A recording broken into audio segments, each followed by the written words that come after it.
If it's not going to be Goran Dragic for the Dallas Mavericks, who should it be as a secondary ball handler and playmaker for this basketball team that desperately needs one?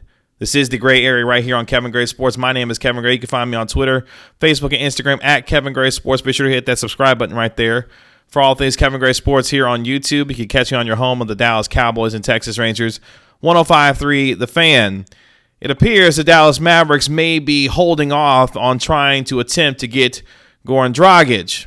According to ESPN's Tim McMahon, the Dallas Mavericks aren't necessarily thrilled at potentially bringing in Dragic at his $19 million salary, even though it is on an expiring contract going into this upcoming season. Hopefully, they're wanting to see if the Raptors are going to potentially buy out Goran Dragic to make him a free agent, or if something may materialize during this upcoming season. So it sounds like you can put the brakes on a guy in Goran Dragic right now, who, yes, at 35 years of age, the Slovenian mentor of one Luka Doncic, and his potential wanting to play and be with the Dallas Mavericks. Dragic saying himself to Slovenian television that he would love to play with Luka Doncic and potentially end his career in a Dallas Maverick uniform. So there's clearly a desire for Dragic to potentially be a member of the Dallas Mavericks. The question is, how much are the Mavericks willing to pay for Dragic going forward? That obviously remains to be seen. But if Dragic is not going to be the one that comes to the Mavericks, who is it going to be in terms of a secondary ball handler and playmaker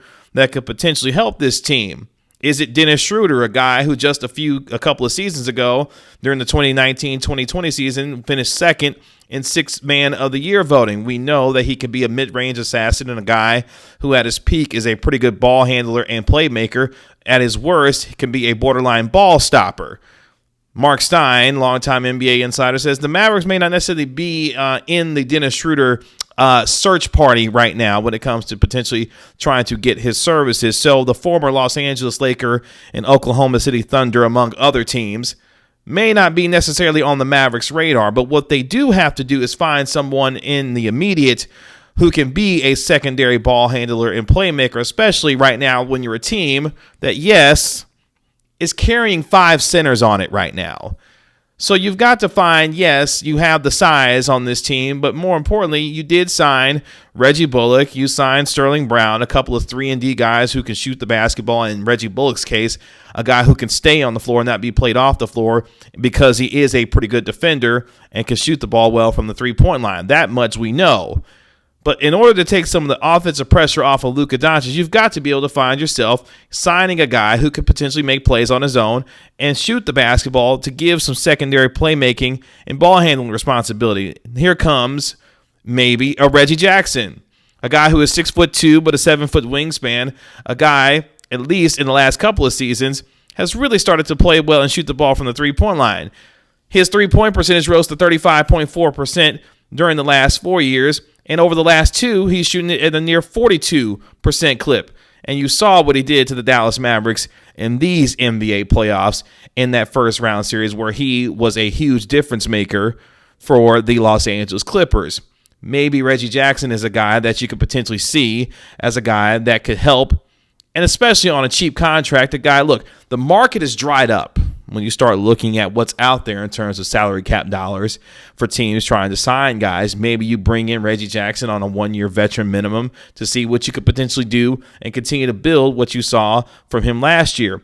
Obviously, he's a guy that can provide perimeter defense, positionless, switch-happy lineups. He can do it all. And you saw what happened in the playoffs against these Dallas Mavericks. But anyway, the biggest thing here is that they've got to find somebody. Maybe it's a Josh Hart. Yes, he's more of a wing, but at the same time, he can handle the ball as well.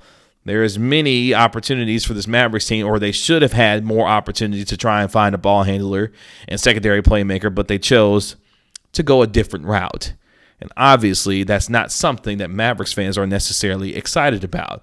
When you start looking at how this team operates, maybe this team may need to start taking a different approach when it comes to free agency and building itself.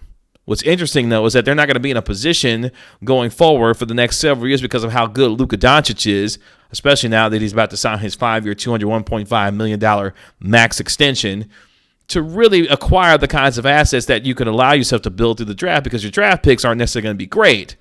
So you've got to continue to go down this free agency road strategy, which we've seen for the last several years the Mavericks aren't necessarily good at.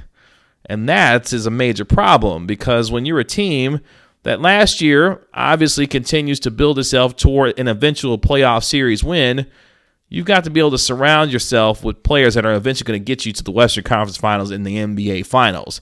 They're incrementally getting better with guys like Reggie Bullock and Sterling Brown. This team did get better. Maybe not to the degree that you and I would like to see them get better at, but better nonetheless. You moved on from Josh Richardson. You re-signed Tim Hardaway Jr., who's an integral part of this team, and you brought in some 3-and-D guys with guys like Sterling Brown and Reggie Bullock. The last piece of this now is finding a secondary ball handler and playmaker that can put pressure on defenses and create his own shot while taking some of the pressure off of Luka Doncic. That's the next step. And if you can find yourself doing that, well, maybe you could put yourself in a position to be a true serious contender, not just a team that's looking just to win a playoff series, because time is starting to tick. Luka Doncic is going to sign that extension. It's going to kick in at the beginning after this upcoming season. So your cap space is short. Now you've got to strike to put yourself in position to be able to capitalize on what should be a long window of opportunity. But if you don't operate in the way that you need to, if you're the Dallas Mavericks, and address the needs based on what you have right now or the lack thereof, you could find yourself like a hamster spinning its wheels over and over and over again. And that's the worst thing you want to be in the NBA, is a team that's really stuck in the middle, where you're not great at the very top and you're not the worst. You're kind of just pedaling along. And for a 22-year-old superstar that the Mavericks have, that ain't going to cut it. So we'll see if the Mavericks decide to do something else different, if they pursue Goran Dragic, or if they potentially move on to try and find another ball handler and playmaker. I guess we'll see. You can find me on Twitter, Facebook, and Instagram at Kevin Gray Sports. Be sure to hit that subscribe button right there for all things Kevin Gray Sports here on YouTube. It's been another episode of The Gray Area. We'll talk to you later. Peace.